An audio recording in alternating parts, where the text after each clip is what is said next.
Hi, everybody. I'm Katie, aka Katie from Alembic, aka Katie from YouTube, which someone called me the other day. They walked into the lobby and they said, "Oh, it's Katie from YouTube." I was like, "Yes, that is my last name." I'm happy to be here tonight. I'm usually not here on Tuesday night, so I see some new faces. Hello. How many of you know what an alembic is? Raise your hand.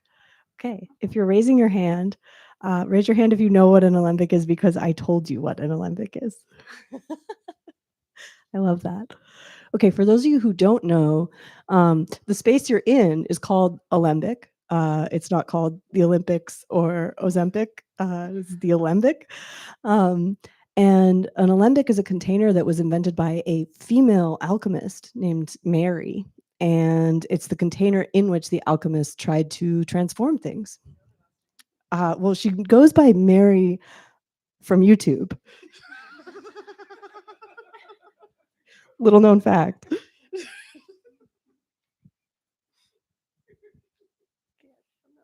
I cracked myself up.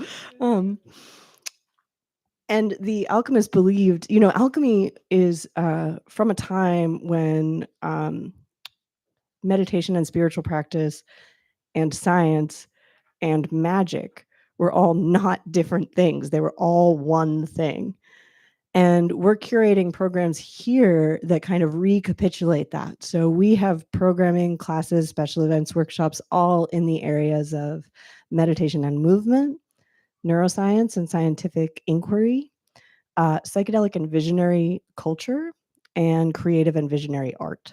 So our goal with this space is that people from the community can come in and find the thing that really sets you on fire. And when you find that thing, we've curated teachers who are deep, deep representatives of their thing. So when you find your particular thing, you can go very deep with it. So that's part of our goal for this space. And I want to let you know about one thing that's coming up that you may be interested in. It's tomorrow night. So you're here tonight. You may want to come back tomorrow night. We have our monthly psychedelic salon, which is called the Chalice. It meets on the first Wednesday of each month. And it represents kind of the weird, visionary, nebulous end of the psychedelic spectrum. So a lot is being made recently of psychedelic therapy, psychedelic science, and that's all well and good, but there's a whole other side of psychedelics that's a lot less predictable. It doesn't fit into a box quite as easily as it's being made out to. And the Chalice is bringing that perspective. And so tomorrow night we have Michael Ziegler. He made this series during the 90s and early aughts called The Guiding Presence. And he went and found about a bunch of underground psychedelic guides, and he interviewed them all about how they were doing their guiding, and he recorded them and kind of traded this in the underground to educate guides.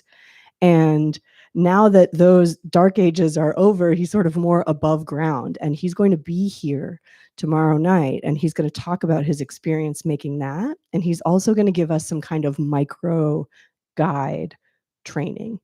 So a rookie mistake that a lot of guides make is thinking you need to do a lot when really you need to kind of do less and hold more space. So he's going to give some pointers about how to do that and have us try it. So if that's at all interesting to you, that's tomorrow night, 7:00 by donation. And otherwise, does anyone have any questions for me about Alembic, the space, or where the bathrooms are or anything? Okay, no questions. Cool. So without further ado, please help me welcome Chandra.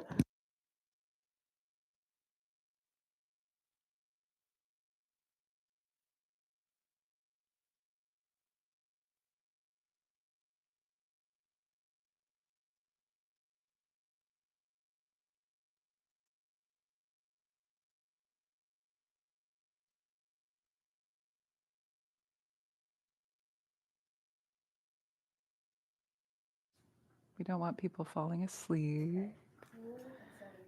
Thank you.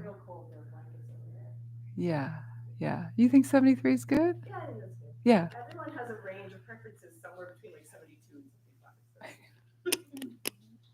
So.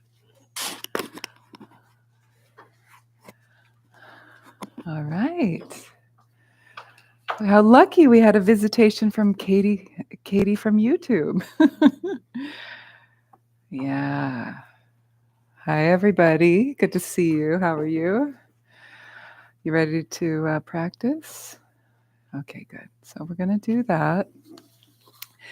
Every evening we do, actually, I need one of those chant sheets too. Could I get, do you mind, Carson? That's okay. Yeah, thanks. So every evening, every Tuesday night, we start with, so it's okay, he's going to get, thank you, I appreciate it. We start with some opening prayers. So they are on your chant sheet. The one at the very top is one that we've been doing for years. Thank you, Madam. Yeah. And so I won't go into too much detail with that. If you are new tonight and you do want to learn more of a word-for-word translation or explanation of each prayer, you can check the YouTube channel from last week's, because I've unpacked them in the last couple weeks. And then, so we'll do the first one 3 times. This is to Devi and the Hindu tradition, but also associated with Tara, the female Buddha of compassion in Buddhism, Narayaṇi.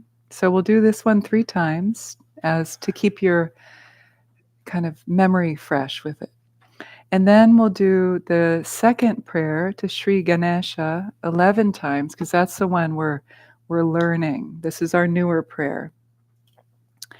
And the English translation is below. Essentially, we're opening to Narayaṇi, to sort of like we're taking refuge in the Great Mother, asking her to bless us and help us traverse this ocean of suffering, of samsara, find some kind of respite.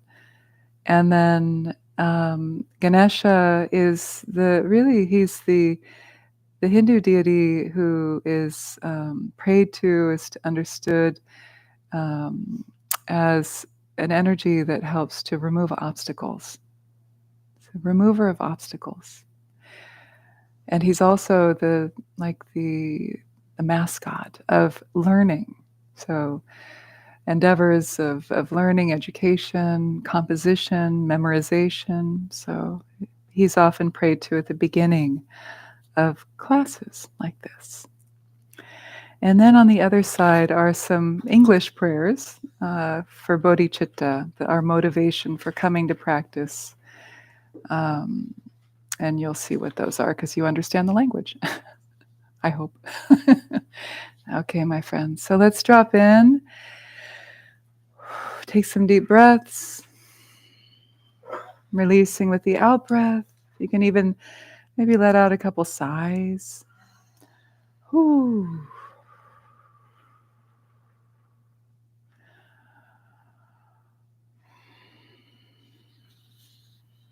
And then feel your breath in your belly.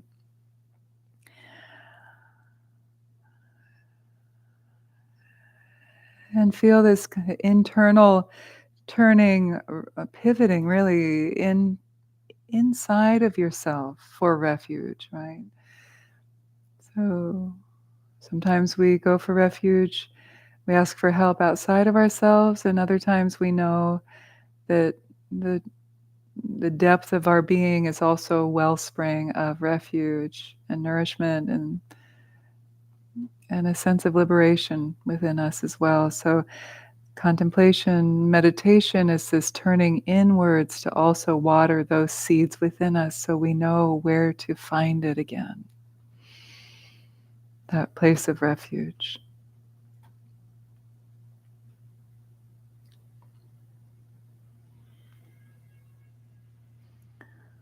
Often refuge is likened to finding shade under a tree on a hot, blazing day. It's that feeling of respite, of relaxation, of feeling home, safe, and in good company, like here at the Alembic.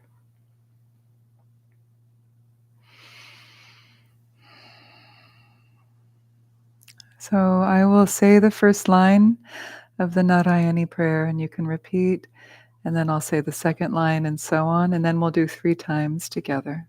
If you prefer to read the English, you can do that too. Śaraṇāgata dīnārtha, Śaraṇāgata dīnārtha, paritrāṇa parāyaṇe, paritrāṇa parāyaṇe, Sarvasyārti hare Devi, Sarvasyārti hare Devi, Narayaṇi namostute, Narayaṇi namostute, Śaraṇāgata dīnārtha, paritrāṇa parāyaṇe, Sarvasyārti hare Devi, Narayaṇi namostute, Śaraṇāgata dīnārtha, paritrāṇa parāyaṇe, Sarvasyārti hare Devi, Narayaṇi namostute, Śaraṇāgata dīnārtha, paritrāṇa parāyaṇe, Sarvasyārti hare Devi, Narayaṇi namostute.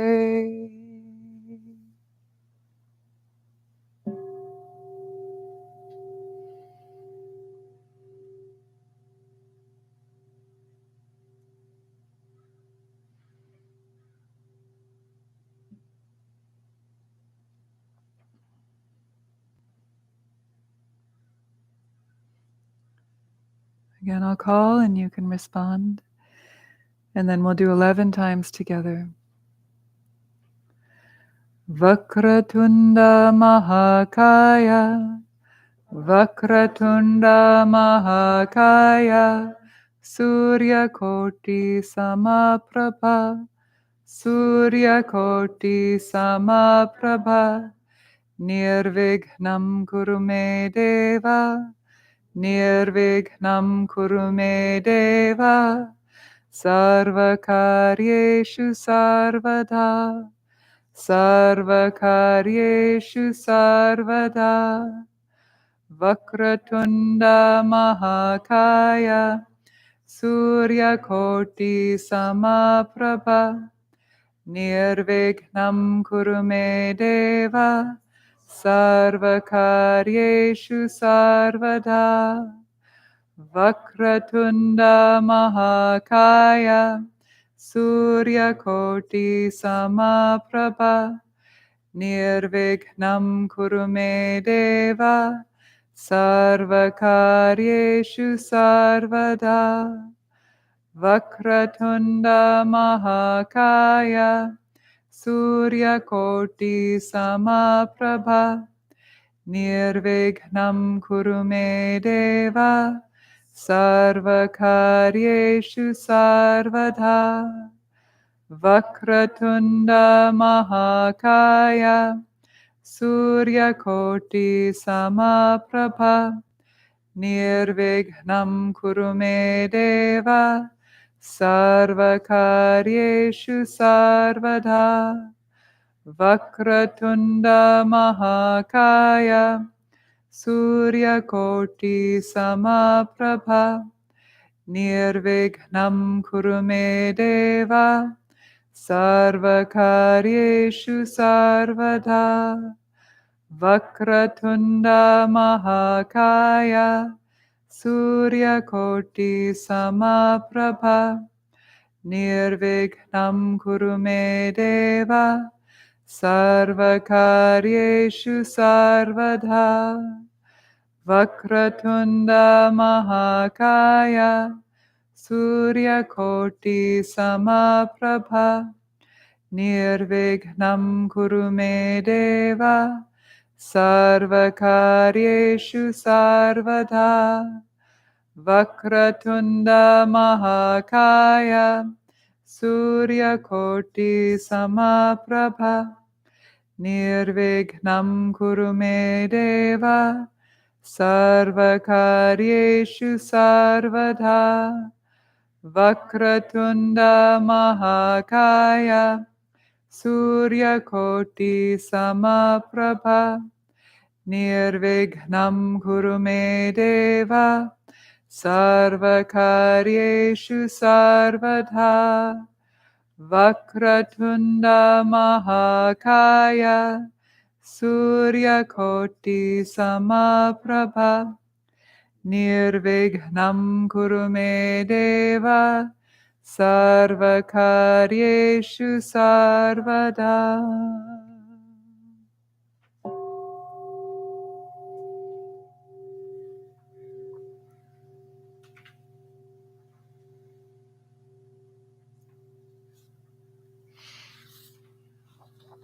A motivation, bodhicitta, is the aspiration to awaken for the benefit of all beings, including yourself.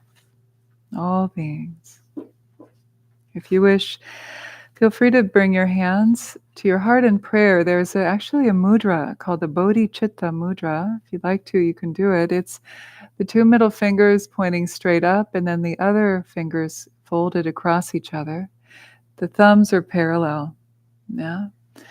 And so this symbolizes a single pointed intention to awaken for the benefit of all beings. All right. We'll read this together.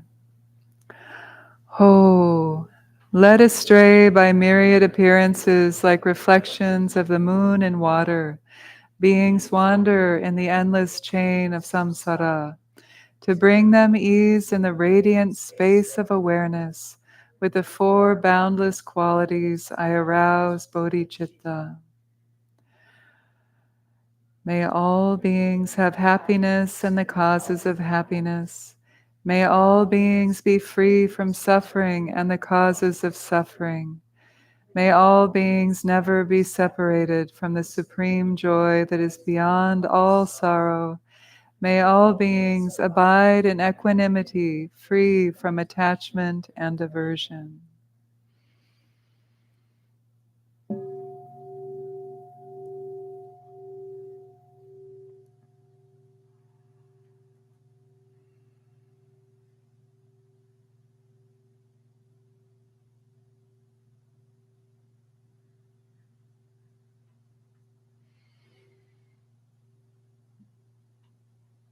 So before our sit, let's stand up and just do a few minutes of movement to prepare the body and the mind for our sit. A lot of us have been sitting most of the day. It's nice to get the prana, the energy to move in the body. So let's begin by inhaling and raising the arms overhead and just swaying from left to right. And then reaching one arm and then the next, like you're reaching up to the heavens. See if you can lengthen the side body. Lengthen all the way down to the base of the spine and to the hips. It's like you're creating space in between the vertebrae. So I'll just offer some movements here. You can follow me, but then you can also sort of spin off and do your own thing. We'll do this for a little bit longer, but if you'd like to do other things, you can do that too. Be kind of like freestyle for a few minutes here.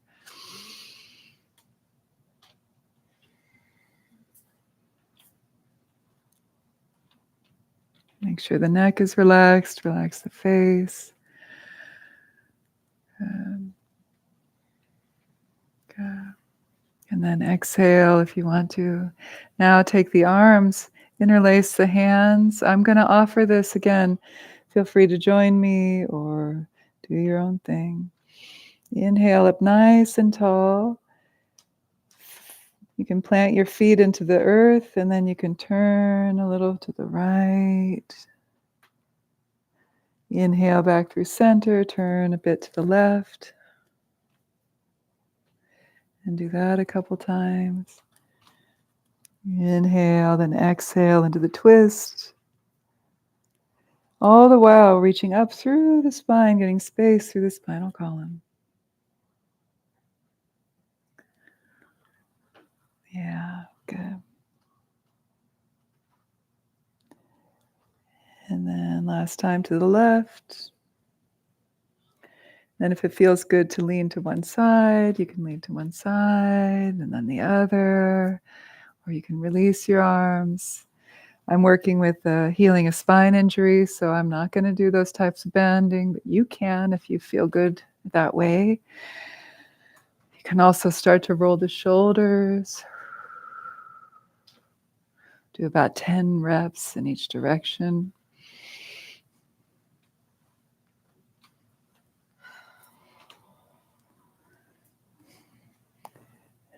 And then reverse.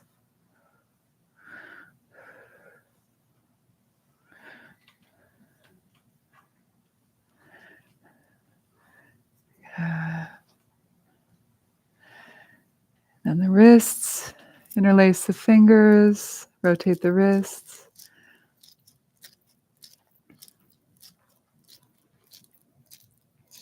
And then the other direction. Make sure the neck is relaxed, the jaw soft, the face soft. Breathing deep. Good, and release. Then inhale. Exhale, make fists and make them heavy on your shoulders. Inhale, exhale. You can bend the knees too a little bit. You can even let out a sigh. Whew.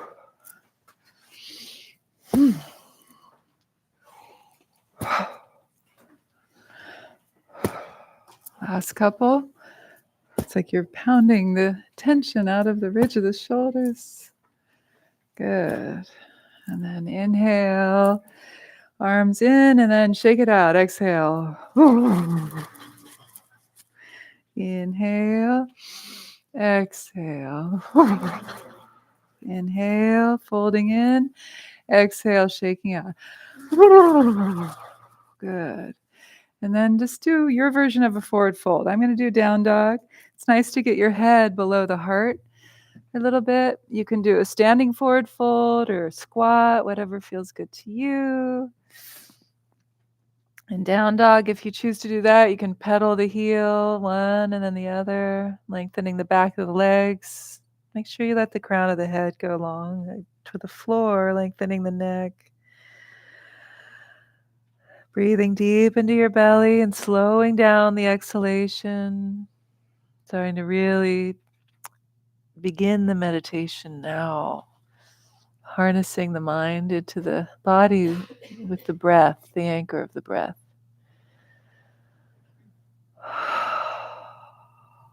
And then everybody, let's come onto our hands and knees. You can face me or face sideways. We'll do some cat dog rolls, a little bit arching with the in-breath. Exhale, rounding. Of course, you can do whatever you want. If you have other variations that you like, feel free to do that. Inhale as you arch, draw the shoulders down the back. Exhale, pushing through the palms as you tuck the tail round. Release this crown of the head down. Do 3 more like that.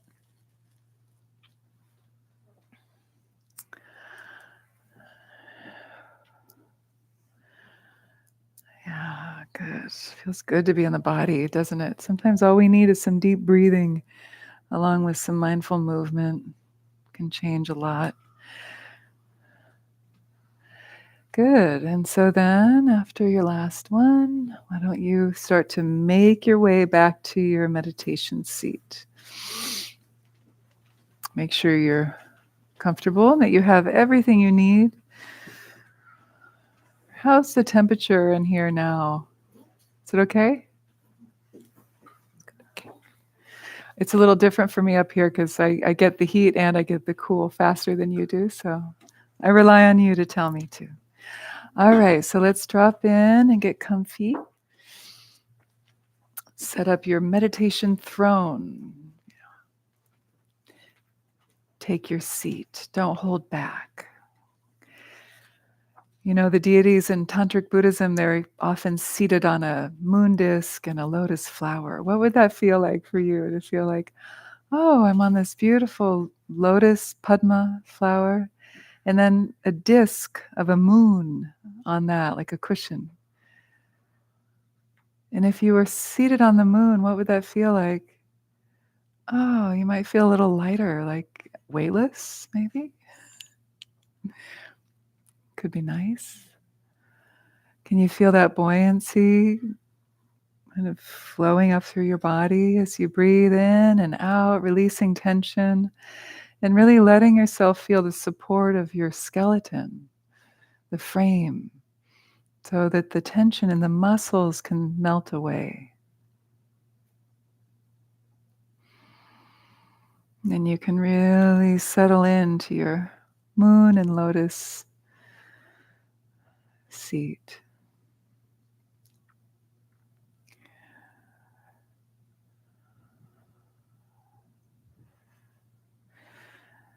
So this first step of coming into practice is to feel the breath in the body, feeling that internal rotation, that turning inward, taking refuge in that inner space that's always there for you, your home ground.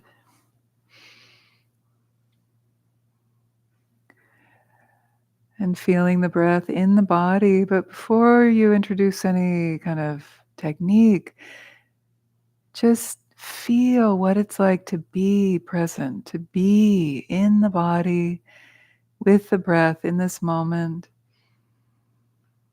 before any preference or technique. How is it inside of you right now? Being in this moment. Have you let yourself just be today yet?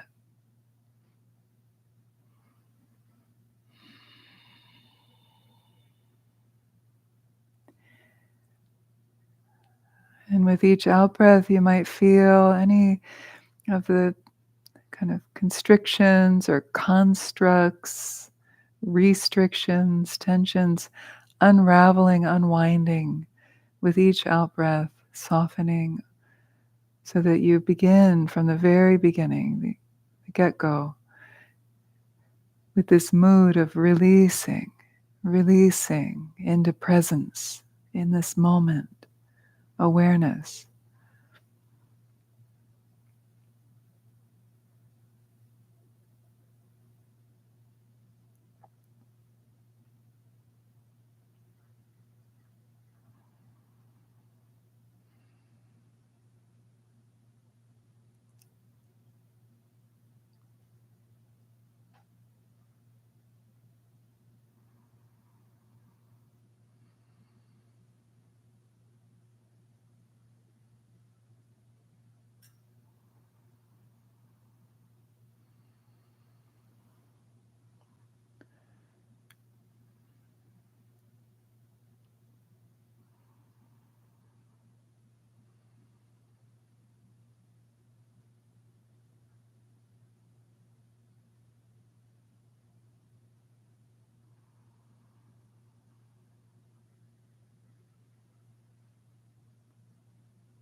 And likewise, thoughts are going to come, they're going to take us away. It's their habit.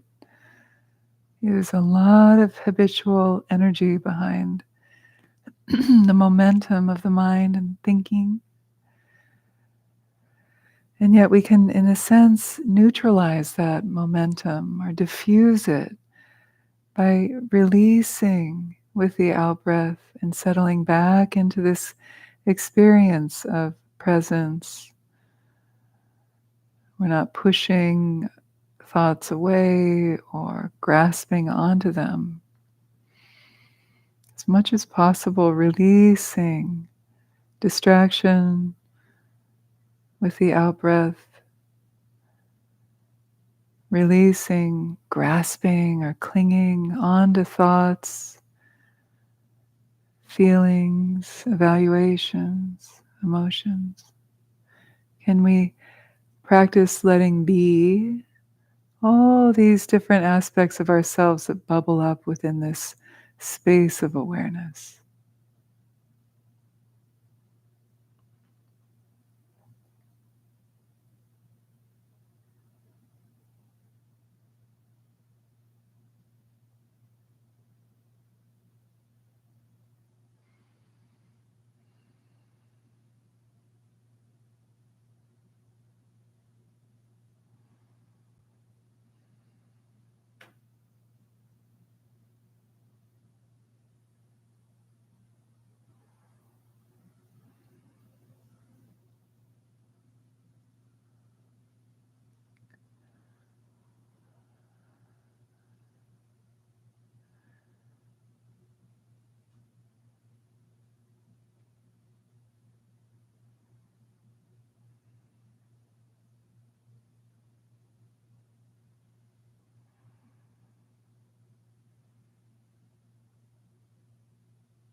You may find it helpful to infuse your moment-to-moment awareness with this feeling of awareness of the field of the body, from the crown of the head to the soles of the feet, this broad field of tactile sensations of being in the body. You don't have to get it all in or feel it all. It's just this global awareness,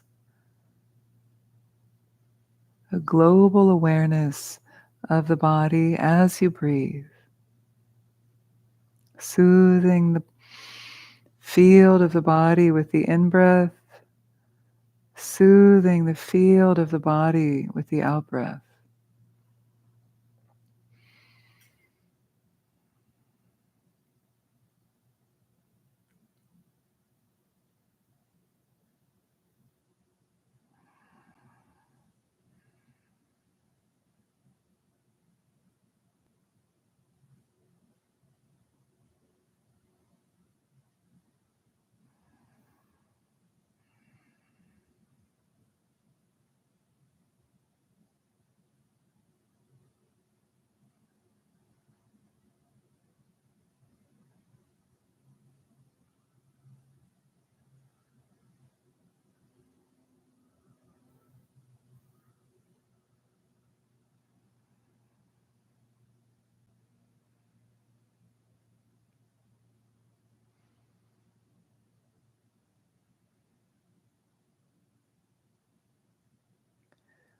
Soothing the field of the body with the in-breath,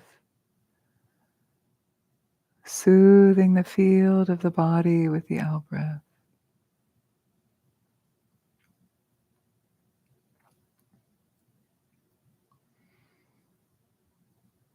A Buddha's instructions on mindfulness of breathing.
Letting your practice be infused with relaxation.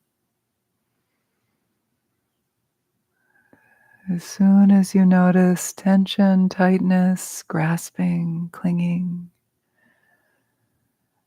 release with the out-breath and soothe the field of the body. Breathe in, soothe the field of the body. Breathe out.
When the body mind is suffused with relaxation, it's easy to begin to drift off into spaciness or dullness, distraction.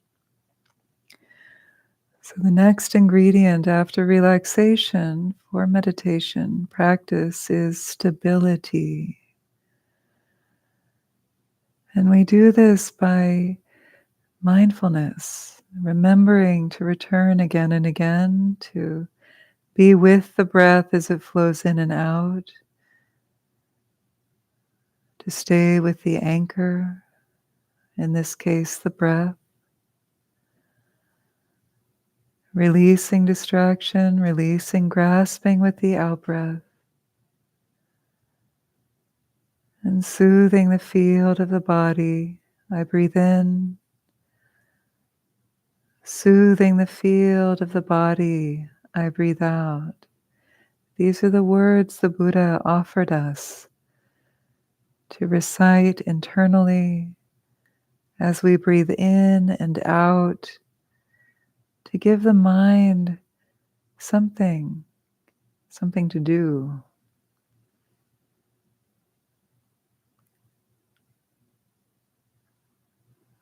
So the first two ingredients of relaxation and then stability, a continuity of attention from moment to moment, releasing distraction with the out-breath, returning to the breath. And if the phrase helps you internally, saying, soothing the field of the body, I breathe in.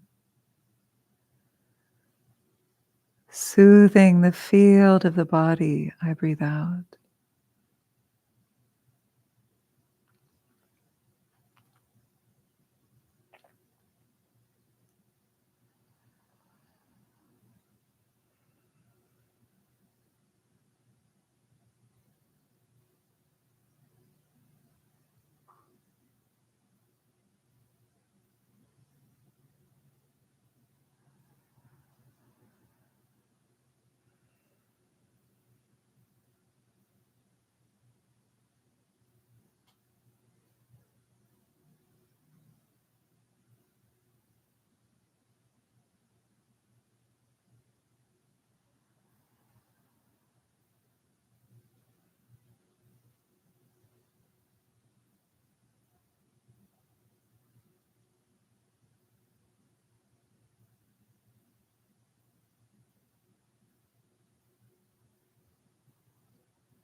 And the third ingredient for shamatha, calm abiding, is clarity or luminosity.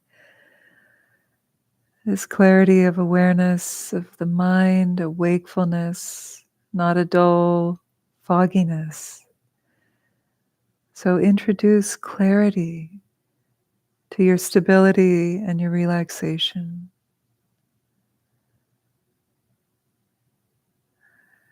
It can be helpful to do so by imagining that you're turning up the clarity dial within you, or luminosity, a brightness, a wakefulness of attention. Soothing the field of the body, breathe in. Soothing the field of the body, breathe out.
And then releasing the phrase, the gati, and just resting with the breath and being aware of whenever the mind starts to grasp or tighten around a thought or a concept, an impression, a memory. Be mindful and introspective. Notice it and release with the out-breath and return to this quality of spacious awareness, this quality of awareness that suffuses thought, this quality of awareness that is between one thought and the next, and rest in that.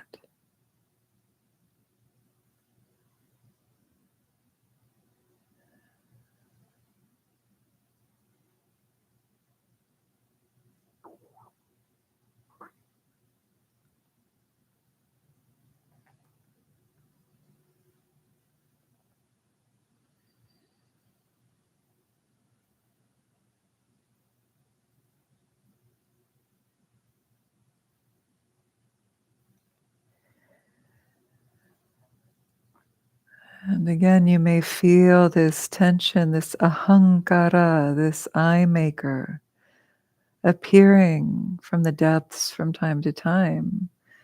And you may feel it in your body, a tightening at the belly, tightening at the groin, the jaw, the neck, the skull.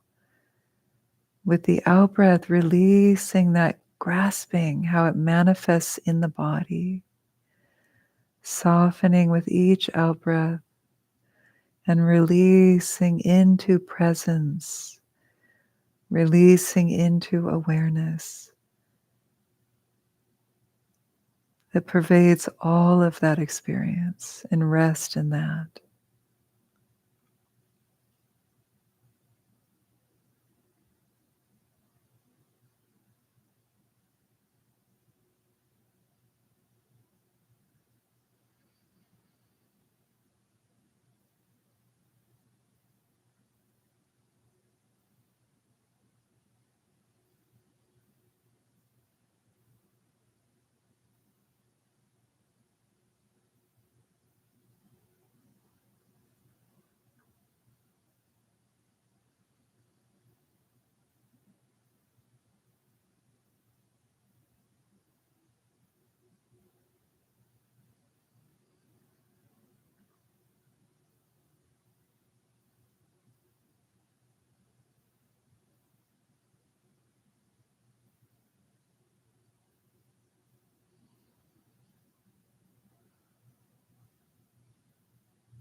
And as we release into presence more and more deeply, we experience the empty fullness that is the nature of our own mind.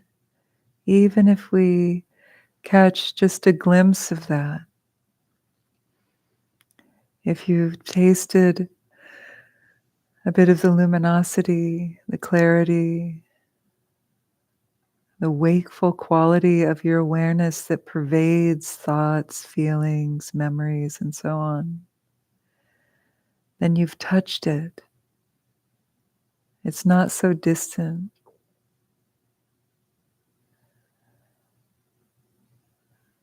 And that is said to be bliss, emptiness, commingling. The natural luminosity, the clear light nature of your own mind.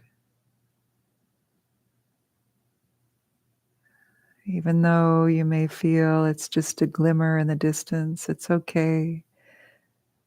It's always here. And this is called the absolute bodhicitta, the ultimate or absolute expression of your own compassionate, loving, wisdom heart, Buddha nature.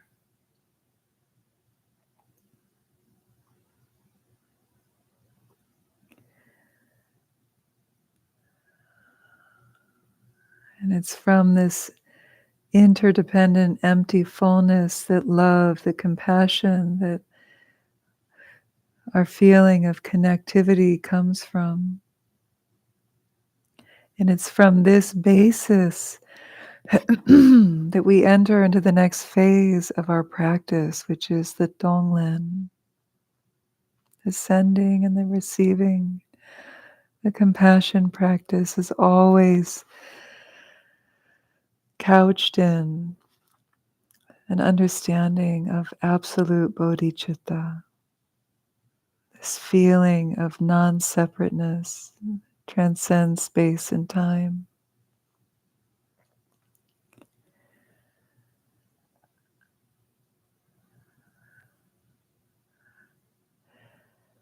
And this bodhicitta, this absolute, compassionate, empty, bliss, emptiness, commingling, is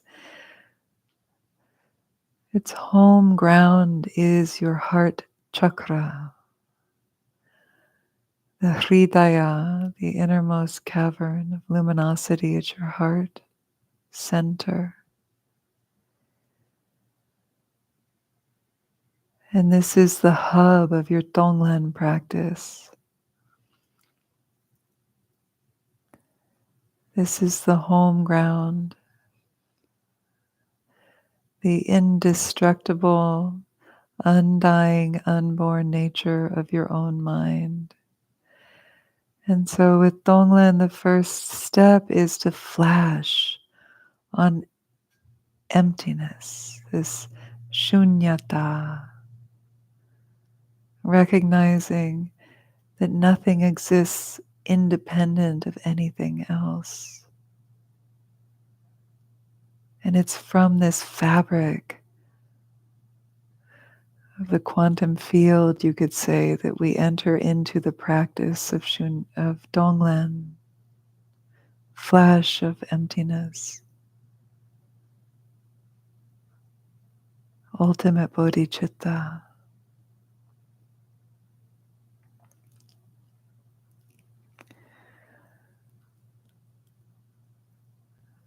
And then from there, we begin to breathe with the texture of the in and the out breath.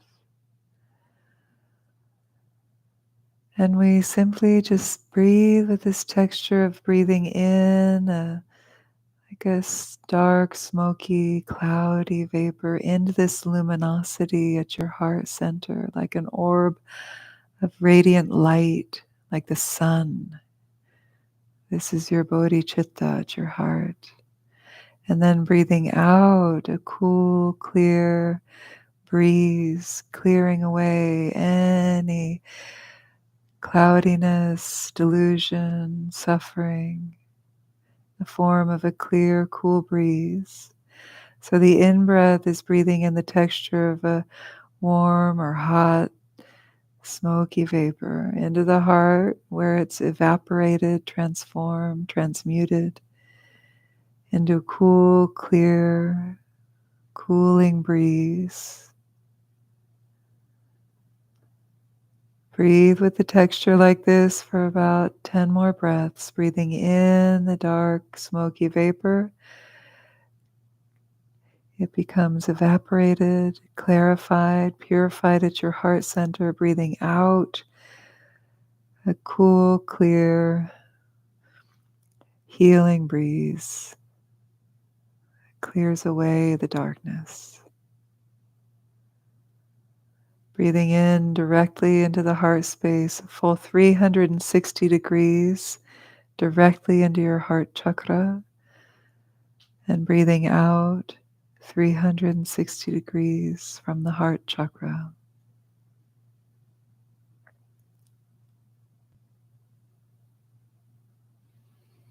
Simply breathing with the texture, this radiant orb of light at your heart.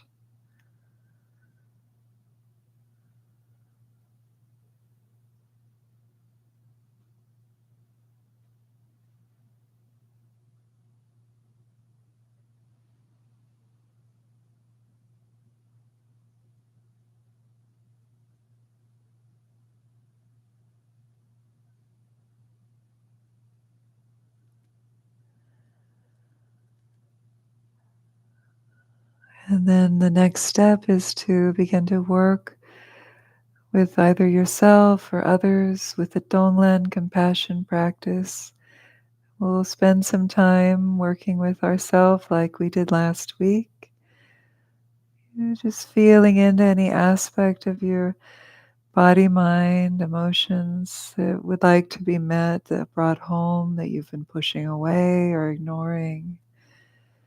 Feeling that knot or blockage in your body, feel where it is, living in your body.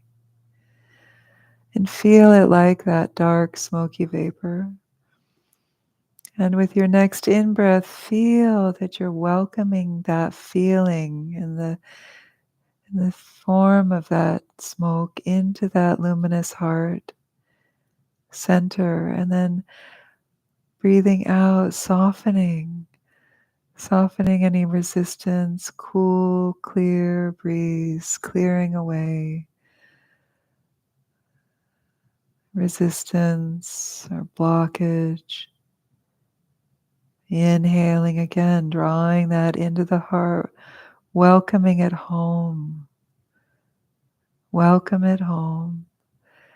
And as you breathe out, just let it be before you try to fix it.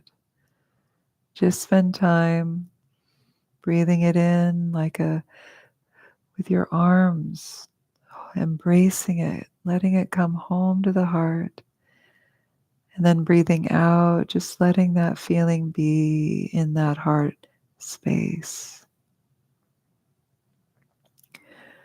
So, for example, if you've been angry and you feel bad about being angry, feel where that anger lives in your body.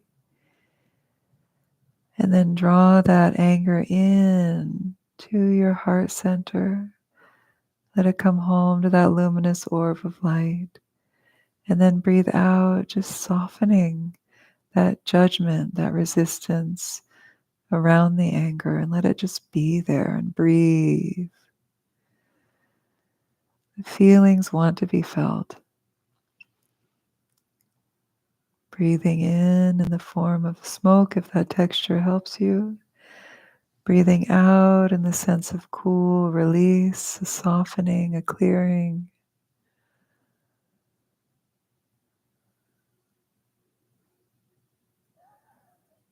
And then if there's a remedy that wants to ride the out-breath, you can give that to yourself as well. So with anger, the remedy might be patience or love or acceptance, whatever you feel. A few more breaths like this.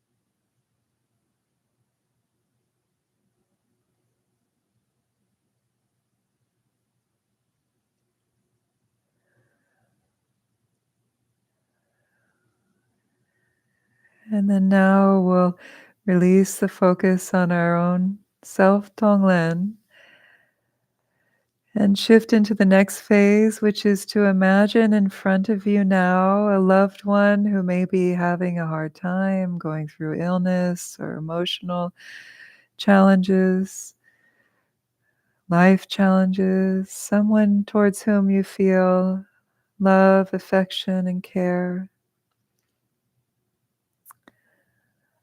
And bring them into your mind's eye as clearly as you can. See them before you, perhaps seeing them the way you saw them the last time you saw them.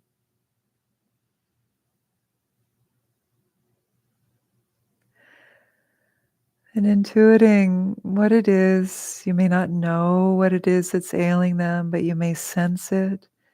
Whatever it is, whether you know or not, see that pain or suffering as a smoky vapor around them.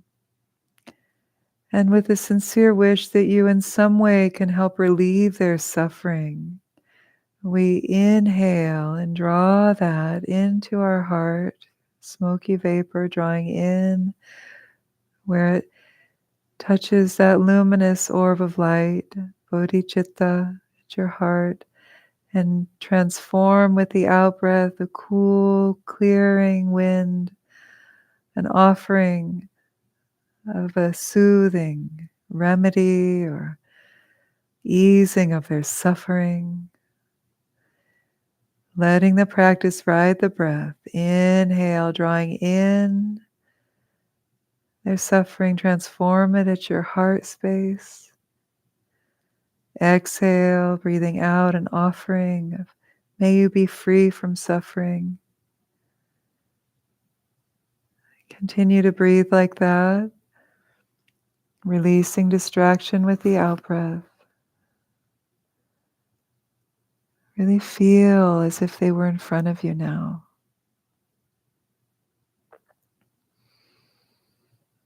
And feel this heartfelt wish that may I help in some way relieve this loved one's suffering.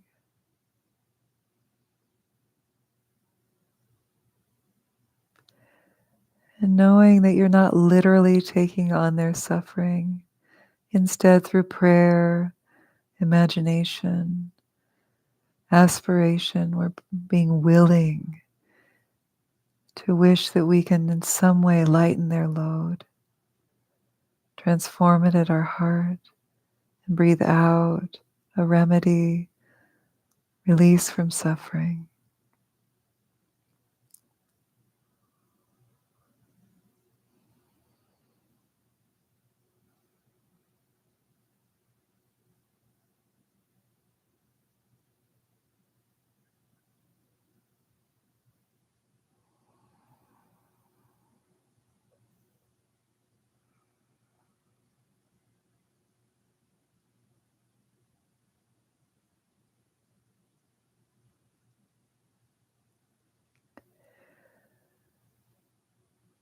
And over the next few breaths, really feel and sense that their burden is lightened, their ailment is easing.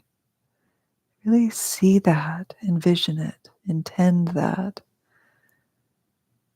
for them as a gift, unattached to the outcome, just offer that wish.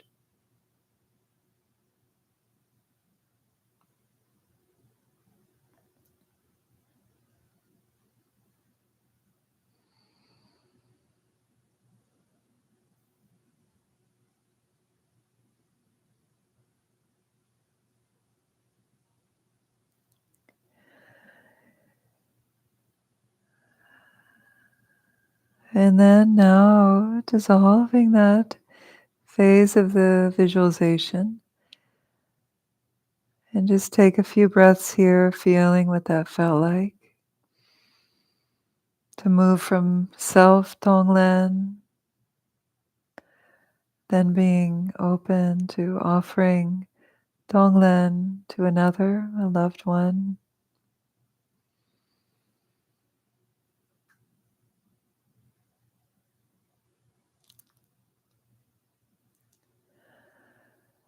And tonight I'd like to move us directly into, let's say, the more advanced track of Tonglen, where we move now directly towards the alchemical practice of working with a so-called enemy.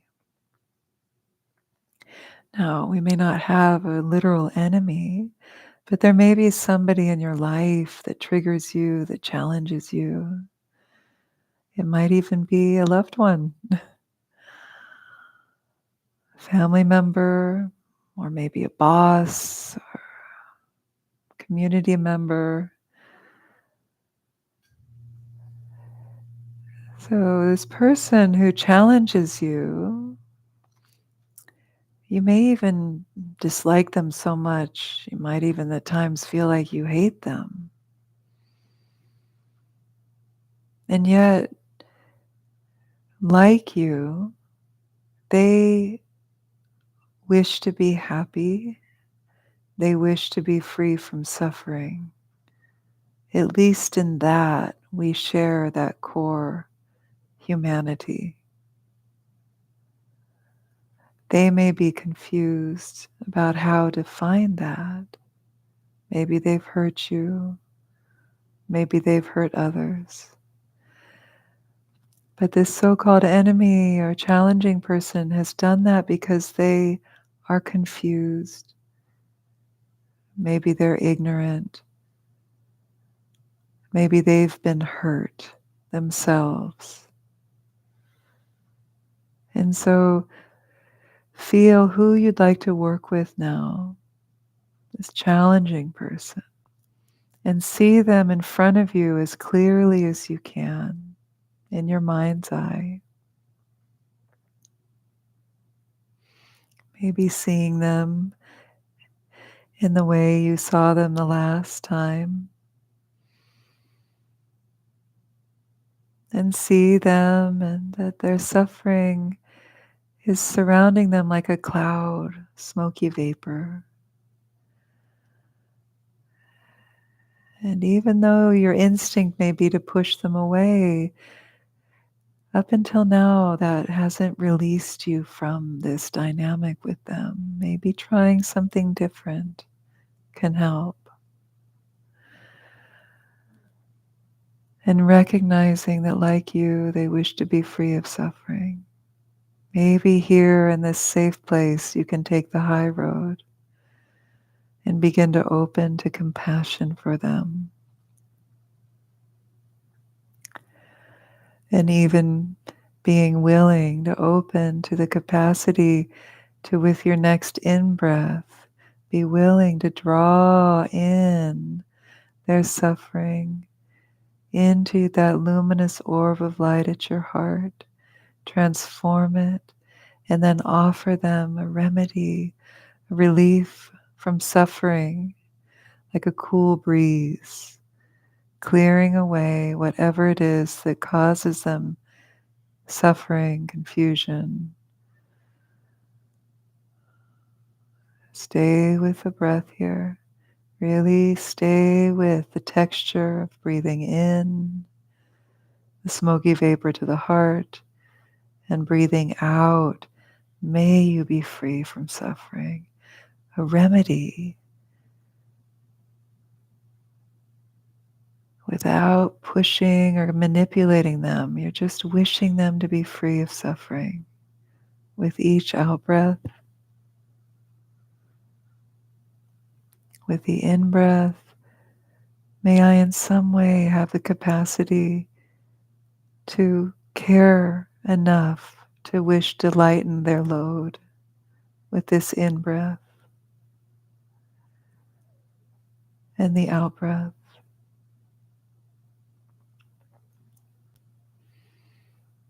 About 10 more breaths like this. Stay with the texture and the breath.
recognizing that the struggle and your resistance and anger for them has only brought you suffering. Can you release that as well? You don't need to hold that anymore.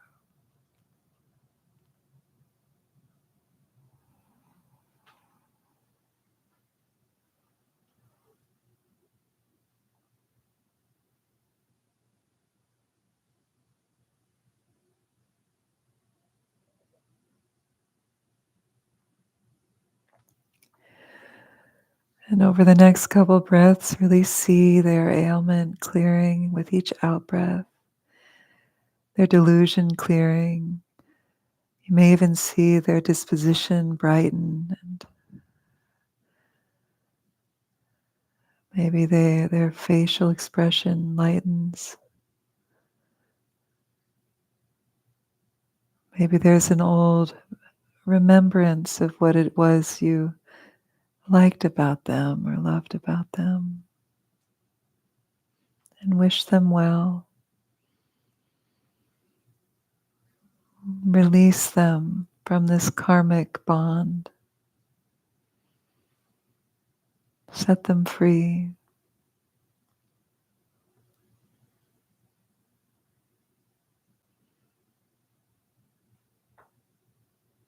And free yourself.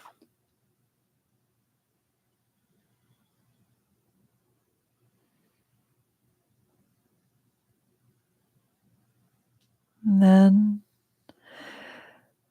when you're ready, gently release that visualization and take some breaths here, just with being with yourself, returning to yourself, to that luminous orb of light at your heart, that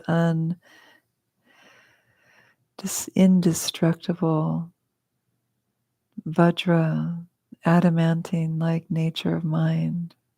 Nothing can hurt that.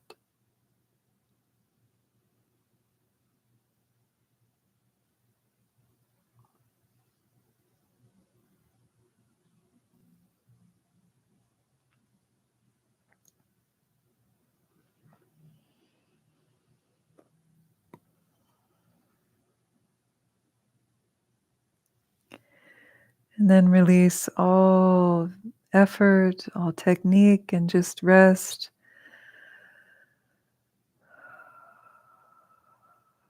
In this simple presence of being with yourself now, just like we began.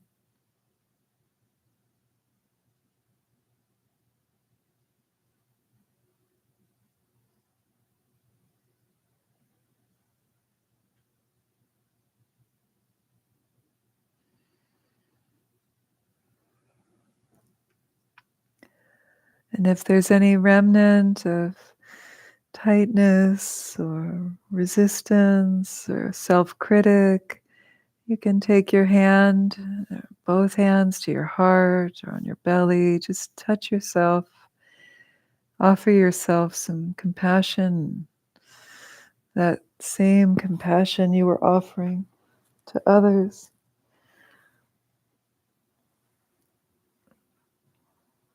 Be gentle with yourself.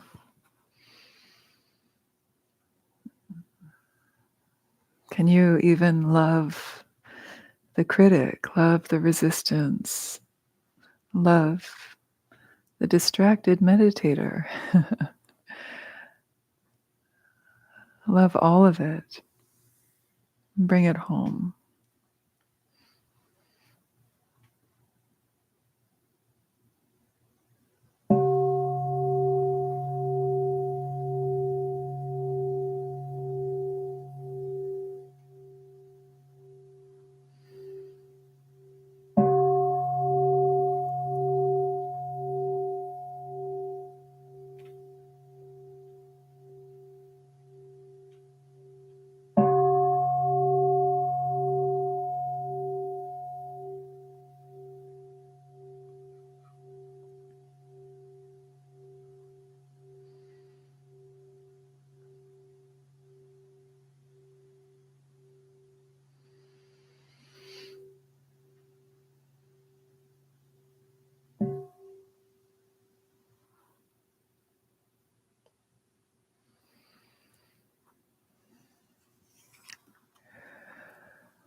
Om Mani Padme Hum. It's a mantra of compassion, in case you don't know. So, whenever you're feeling like, oh, I caught myself hating on myself, Om Mani Padme Hum. Or hating on others, Om Mani Padme Hum. Or witnessing the suffering of others, Om Mani Padme Hum.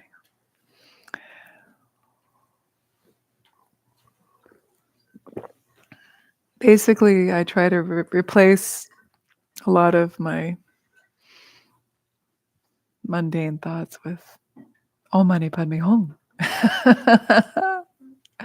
Or any other mantra of your choosing. That's a compassion mantra. So you just practiced alchemy, Last week we talked about alchemy a little bit. The cliffhanger of the class was that the yes becomes the no becomes the yes. And how does that happen? All in the midst of the Tonglen, the sending and receiving of these teachings that we've been exploring really for a while now, maybe almost a year and a half. I haven't counted lately, but the mind training teachings that really have been attributed primarily to the great Mahayana, or universal vehicle, you could say, or great vehicle teacher, Atisha, from the 11th century. Our focus on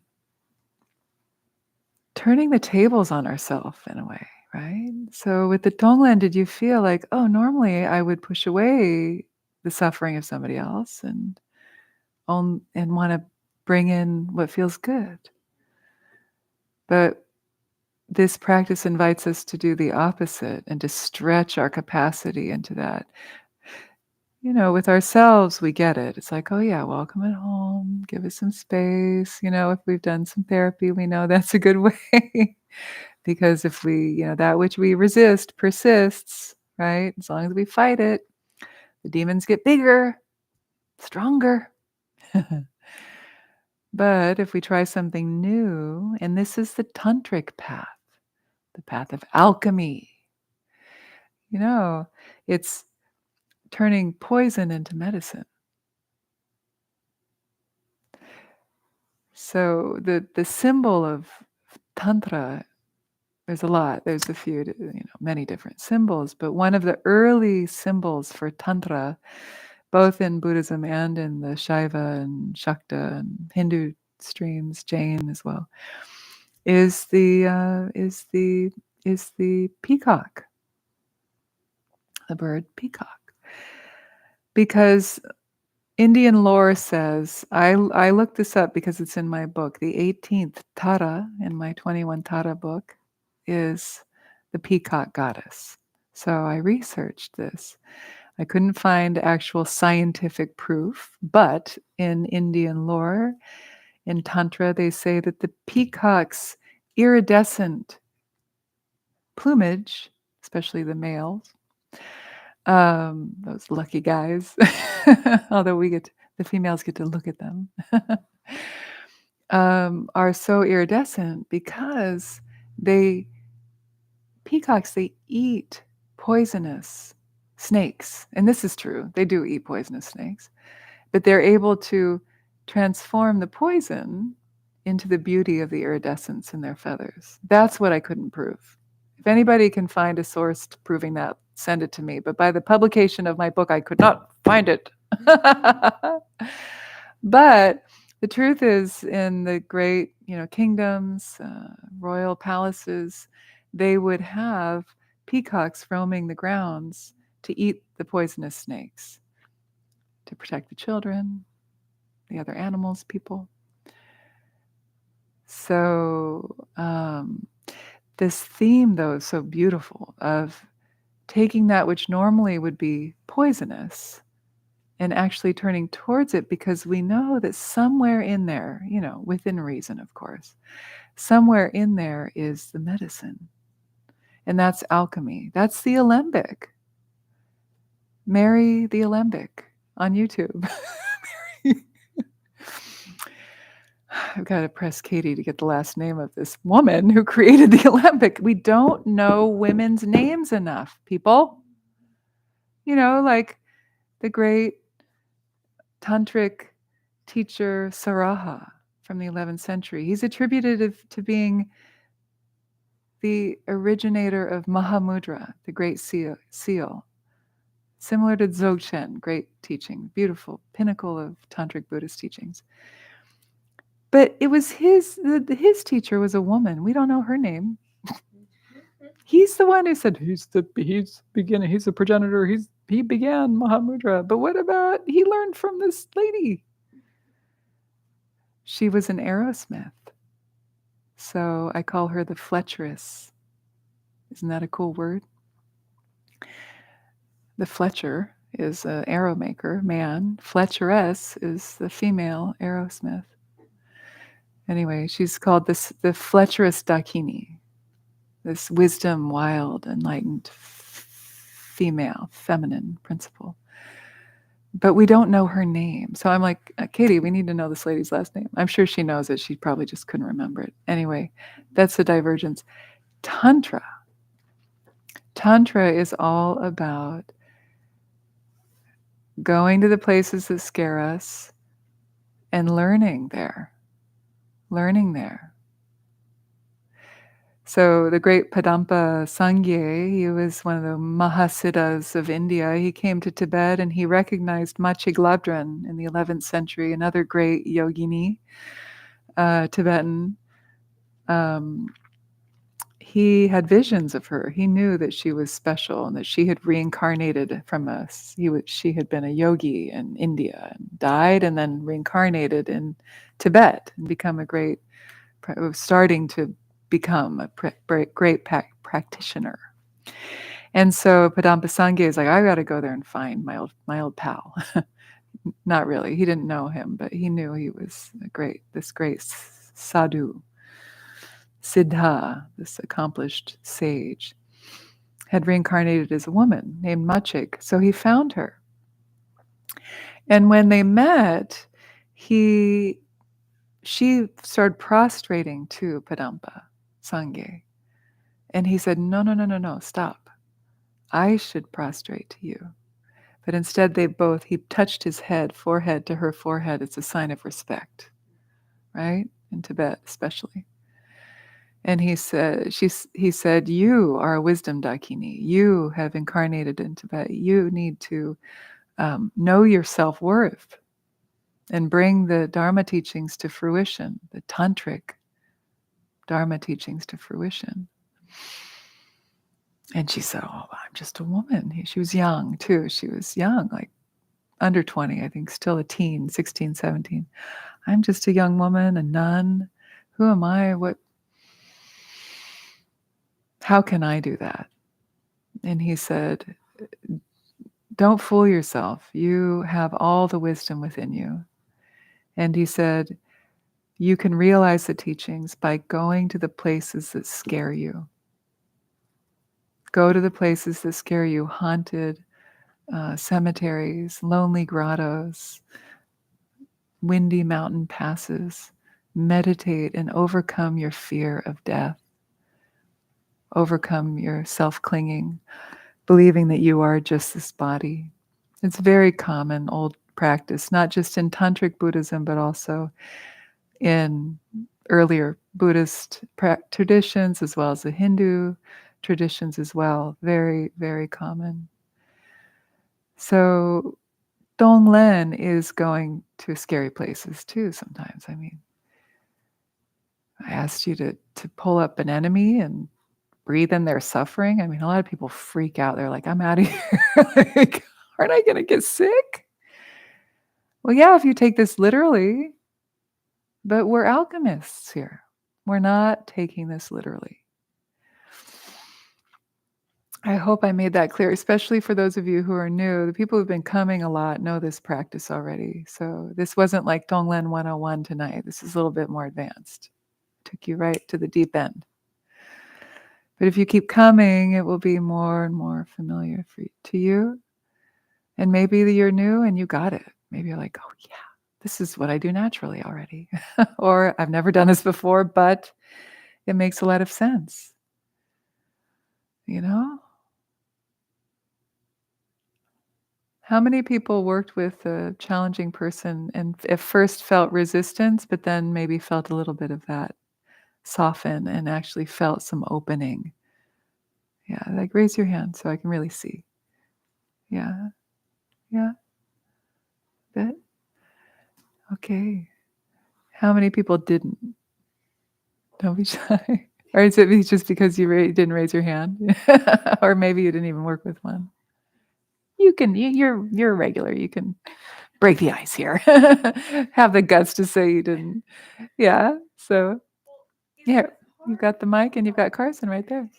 Well, okay. Oh, yeah. Yeah. So it was weird because the person I worked with is not somebody I know in real life, or I know it's like an online interaction. Mary. No. Yeah, no. It was just a very unpleasant online interaction. That's good. It's very hard for me to really visualize that or know what to do with that. And I think that may have it's almost like it's more like an electric energy or something, you get from something like that. And I'm like, yeah, so I guess I just didn't have any it was hard for me to really do that practice on like a tweet, on a Twitter account, it seemed like an obvious troll, Right. Okay, so yes, good point. I've worked with, because those tweeters, Twitter heads, make us suffer. We suffer because of those weird two-dimensional interactions, right? Yeah. So we've got to figure out how to work with them. Well, of course, I think of feeding your demons too, but that's another topic. So we have to give them some more dimensionality a little bit. Like, I imagine, this guy's probably all alone in his apartment, dingy old cluttery apartment. Yeah, whatever. Just like give some three-dimensionality to this person, because we all share certain qualities of humanity. Just, I would say, let your imagination stretch so that you can feel the hook of some kind of human connection or human interaction with this person, so that it moves from being two-dimensional to three-dimensional, so that then you have some skin in the game a little bit. Because probably you it might have just stayed too abstract. I think so. I think what was happening is I was trying too hard to remember what like his Twitter icon looked like. Yeah. And I should have just let my imagination just come up with something. That's a great question, actually. Nobody's ever asked that before. This is good, because this is, in this online world, there's probably a lot more of this. Well, definitely than back in the time of Chikawa Yeshe Dorje, back in the 1300s. But yeah. Now with feeding your demons, which we do from time to time here, as you know, we work with the feeling, no matter who it is, where they are, two-dimensional, three-dimensional, four-dimensional being. We always come back to like how that interaction or that person made us feel in here. And then we could take the 5 steps. We could take that feeling through the 5 steps. So it actually doesn't matter what's happening out there so much. So you might want to sit with that and work. If this is something still sticky with you, maybe you could do feeding your demons around it if you wanted to.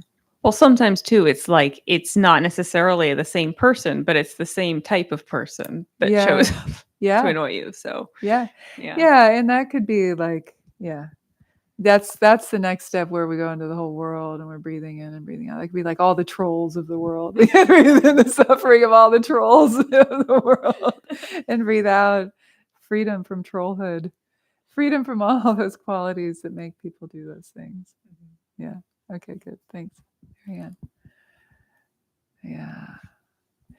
Yeah. So poison into medicine. That is, so I've kind of thrown around this word Tantra a lot, and I know some folks might not quite know exactly what I'm talking about.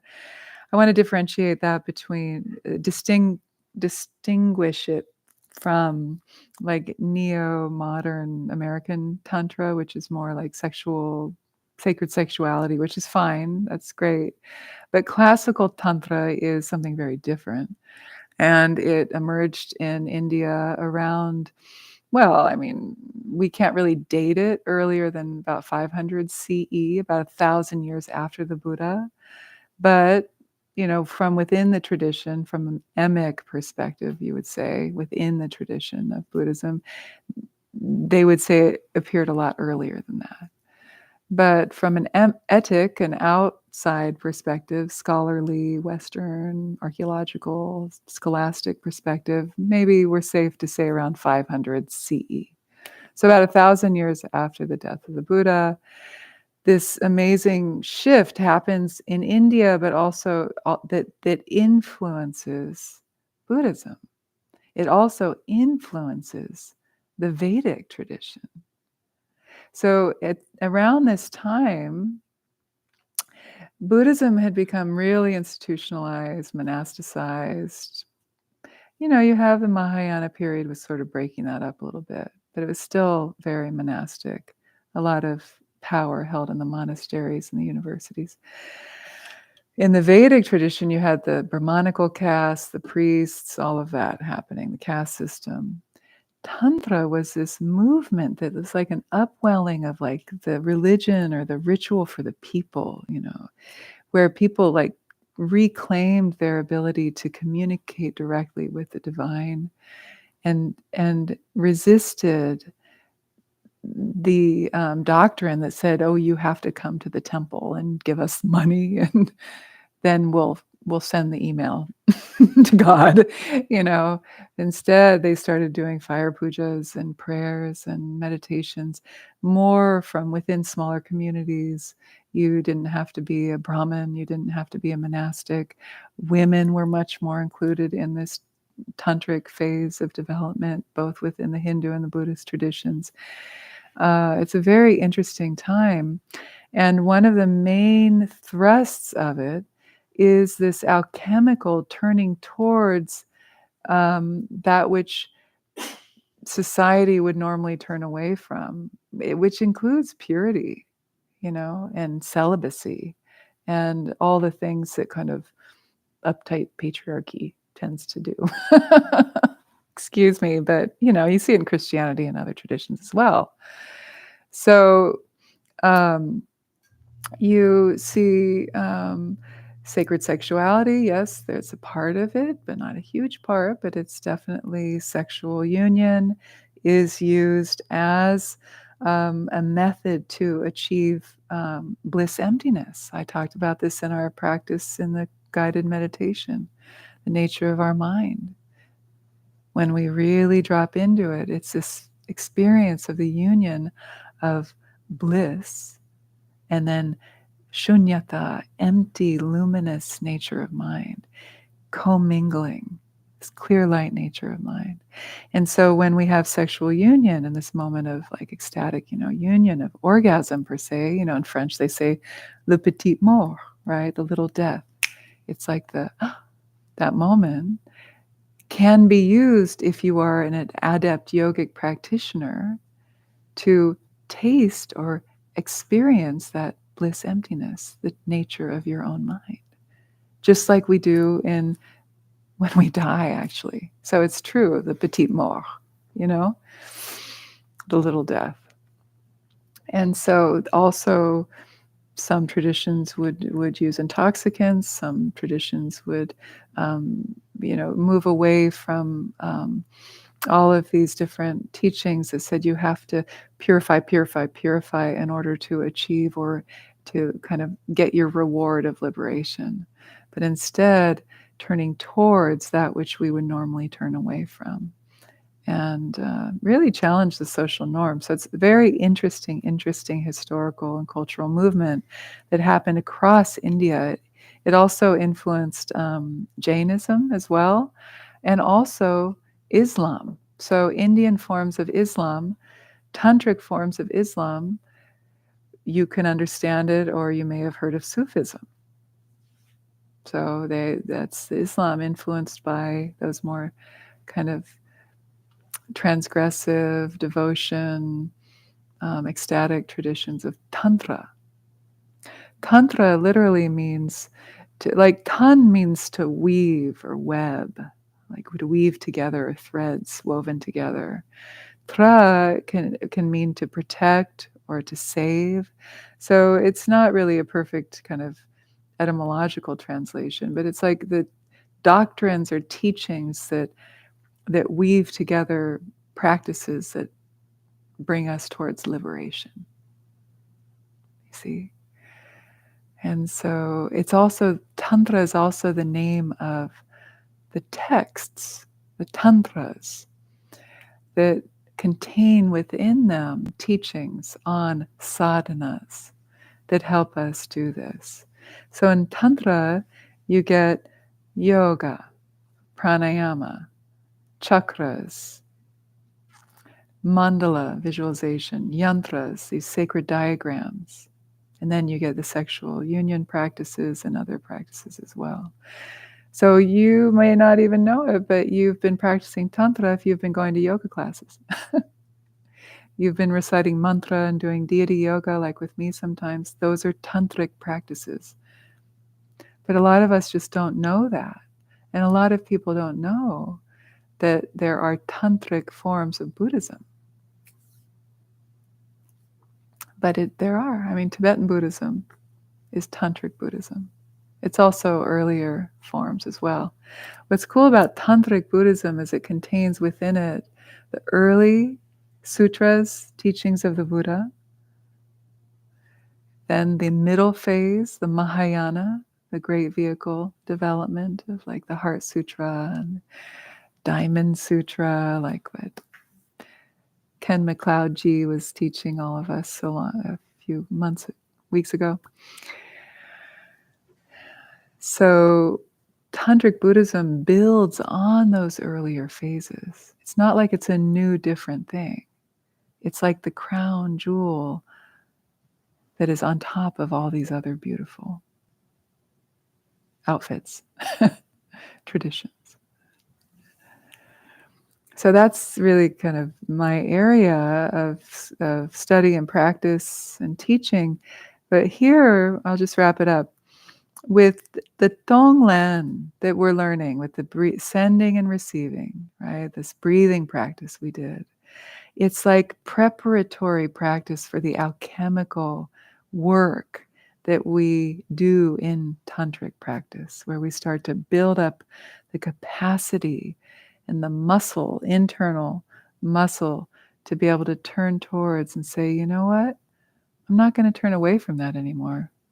I'm going to look at that, whether it's inside of me or in front of me. Now you probably have all sorts of questions. Well, what about this? Well, what about that? What about that toxic person? What about that poisonous person? Well, we can keep talking about that. This is in the next class. It's a huge practice and topic, and you're not going to just get it in a year or in a class. This takes time, returning again and again. And so continue in these following days until the next class, encouraging you to, yes, find your yes. How do you start to turn towards that which you would normally turn away from? And how do you start to feel the medicine from that maybe perceived poison? How do you extract the medicine from the poison? Like the peacock. And if you have my book, read chapter 18. I talk about pharmacons.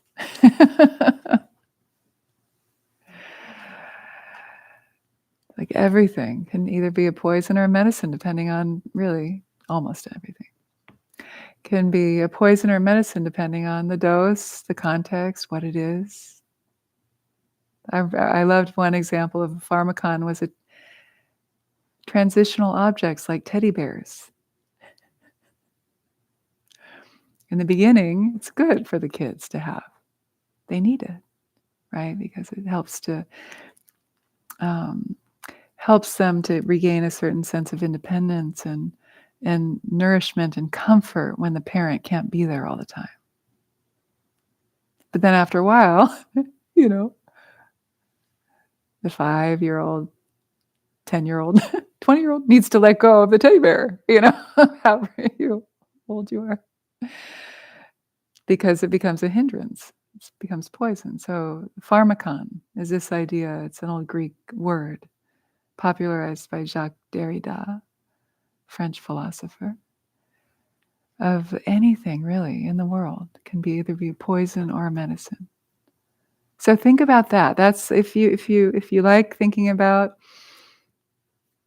homework before the next class, think about that. What are pharmakons in your life? What could be a pharmakon? Licorice can be great medicine, but if you eat too much of it, it can cause high potassium levels and cardiac arrest. That's in my chapter 18. Pharmakons. What are your pharmakons? So we're training in alchemy, my friends. This is the alembic. This is the alembic. We're the alchemical vessel. You are in it. Your body is the alembic. So, all right, my friends. Thank you. We are at time. So there's tea out in the lobby. Feel free to share a cup of tea and make some new friends. If you're new, if you're new, of course, say hi to anybody you want to. But if you're not new, maybe say hi to somebody new. If you're hanging around, reach out, break the ice, welcome somebody who looks like a new face here. It's a wonderful community here at the Alembic. And I can stay up here for a few more minutes if people want to come up and ask a question, or if you're new, please come and introduce yourself to me as well. Okay? Sound good? All right. Have a good evening. I'll see you next week. I know it's the debate, but you can watch the highlights of the debate next week, okay? Or maybe it's early, because is it on East Coast time? I don't know, but I'll be here. I will be here.